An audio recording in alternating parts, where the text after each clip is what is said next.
तर या मित्रांनो खायला काय व्हेज पुलाव. व्हेज खिचडी. हाय मित्रांनो, आज एक रेसिपी घेऊन आलोय, व्हेज खिचडी. आपण आज व्हेज खिचडी बनवणार आहोत. चला तर आपण आता रेसिपीला सुरुवात करू. त्या अगोदर पुन्हा एकदा मी तुमचं स्वागत करत आहे माझ्या चॅनलवरती, ज्याचं नाव आहे Satish food and travel blog. चला तर आता आपण रेसिपीला सुरुवात करू आणि त्याचबरोबर सुरुवातीला आपण इन्ग्रेडियंट्स बघून घेऊया. चला तर मित्रांनो, आज आपण जी व्हेज खिचडी बनवणार आहे त्याच्यासाठी लागणारं साहित्य बघूया. आपण बारीक कांदा चिरून घेतलेला आहे, एक टोमॅटो घेतलेला आहे, त्याच्यानंतर तांदूळ चांगले धुवून सोक करून घेतलेले आहेत, त्याच्यानंतर ओला वाटाणा आहे, बटाटा आहे आणि गाजर आहे. आणि ही इथे एक पेस्ट करून घेतलेली आहे, ज्याच्यामध्ये आपण जिरे, कोथिंबीर, अद्रक, लसूण आणि मिरचीची पेस्ट करून घेतलेली आहे. आणि टेस्टनुसार आपल्याला थोडस एक बिर्याणीचा फील येण्यासाठी बिर्याणी मसाला घेतलेला आहे. तर एवढ्या इन्ग्रेडियंट्स मध्ये आपण आज व्हेज खिचडी बनवणार आहोत. चला तर आता रेसिपीला सुरुवात करूया.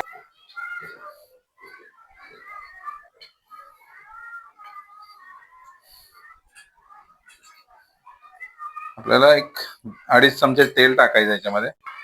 मित्रांनो, तेल छानपैकी गरम झालेलं आहे. आता आपण कांदा टाकून घेऊया तेलामध्ये, कारण आपल्याला कांदा छानपैकी भाजून घ्यायचा आहे. तर चला आपण कांदा टाकून घेऊया.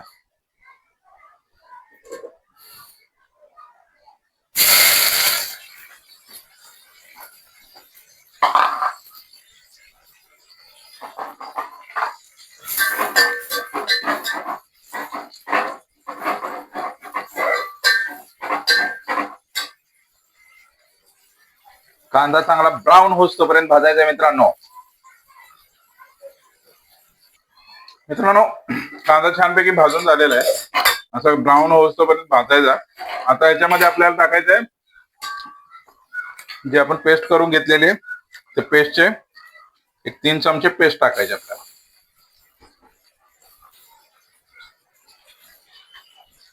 आणि ते छानपैकी भाजून घ्यायचंय.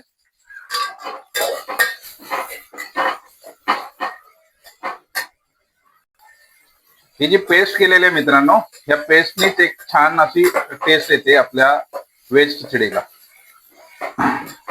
त्यामध्ये आपण बाकी काही लाल तिखट वगैरे तसलं काही टाकणार नाहीये. आता आपल्याला टमाटे टाकून घ्यायचे याच्यामध्ये. जे मगाशी आपण टमाटे चिरून घेतले होते, एक टमाटा तो टाकून घ्यायचा आहे. मसाला आपला छानपैकी भाजलेला आहे. तर टमाटे जरासं भाजून घ्यायचा. आता या स्टेजला आपल्याला थोडीशी हळद टाकायची मित्रांनो, थोडीशी हळद टाकायची. तर हे पण छानपैकी भाजून घ्यायचंय, परतून घ्यायचंय. आता आपल्याला बिर्याणी मसाला टाकून घ्यायचा आहे आणि थोडा शिल्लकही ठेवायचा आहे. मी सांगतो नंतर कशासाठी शिल्लक ठेवायचा. आपण थोडासा शिल्लक ठेवलेला आहे आणि बिर्याणी मसाला पण थोडा परतून घेऊया. मसाले सगळे छानपैकी भाजून झालेले आहेत. आता आपल्या याच्यामध्ये आपल्याला जे भाजी आपण घेतली होती बटाटे वगैरे ते टाकून घेऊया, चांगलं परतून घेऊया.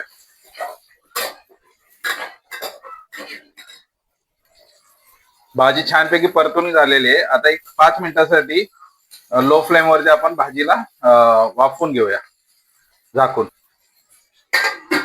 एक 5 मिनिटासाठी वाफवून घेऊया. मित्रांनो, 5 मिनिटं झालेली आहेत. आपली भाजी छानपैकी शिजले म्हणजे फ्राय झालेली आहे. आता ह्या स्टेजला आपल्याला याच्यामध्ये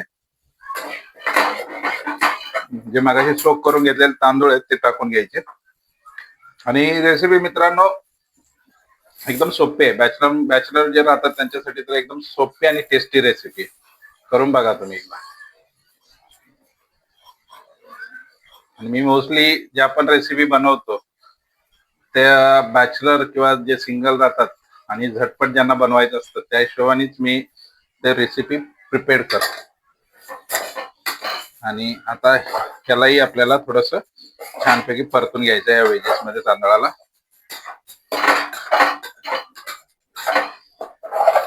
छानपैकी परतून घेऊया.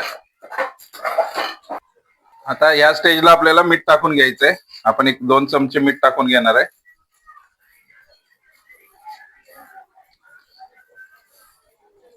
आणि परत एकदा आपल्याला हे सर्व एकजीव करून घ्यायचंय. सगळे इन्ग्रेडियंट्स आपल्याला इझिली अवेलेबल होतात. नॉर्मली सर्वांच्या घरात असतात. त्याच्यात 90% इन्ग्रेडियंट्स घरात अवेलेबल असतात आपल्याकडे. आपण ही झटपट बनवू शकतो.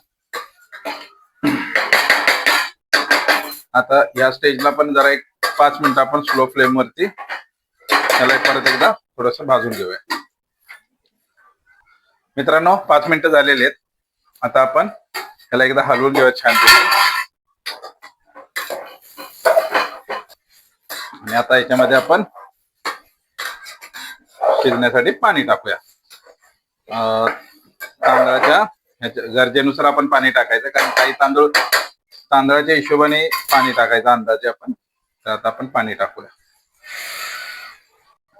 आणि आता आपण याच्यात पाणी टाकून घेतलेलं आहे. आता याला आपण शिजू देऊया.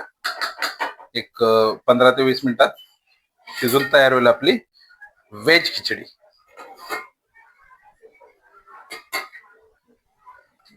मित्रांनो 5 मिनिटं आपल्याला हे झाकून शिजवायचं आहे. नंतर त्याच्यानंतर झाकण काढायचं आहे आणि पुढचे 10 मिनिटं आपल्याला विदाऊट झाकण शिजवायचं, कारण जर झाकूनच शिजवलं तर हे पाणी वरती येऊ शकतं. तर 5 मिनिटं आपण झाकायचं आहे त्याच्यावर. मित्रांनो 5 मिनिटं झालेली आहेत. आता आपल्या राईसला छानपैकी उकळी आलेली आहे. आता आपल्याला असं शिजवून घ्यायचं आहे. आणि आणखीन एक मित्रांनो, कधी म्हणजे खिचडीचा अंदाज येत नसेल, सुटसुटीत तुमचा जर खिचडी होत नसेल, तर तुम्ही ना कोलम राईस ट्राय करा. तुमची नक्की कशी होऊ द्या, तुमची खिचडी एकदम सुटसुटीत किंवा बिर्याणी सुटसुटीत होणार जर तुम्ही कोलम राईस केला वापरला तर. आता ह्या स्टेजला आपल्याला जो मगाशी आपण बिर्याणी मसाला राखून ठेवला होता तो टाकून घेऊया याच्यावरती.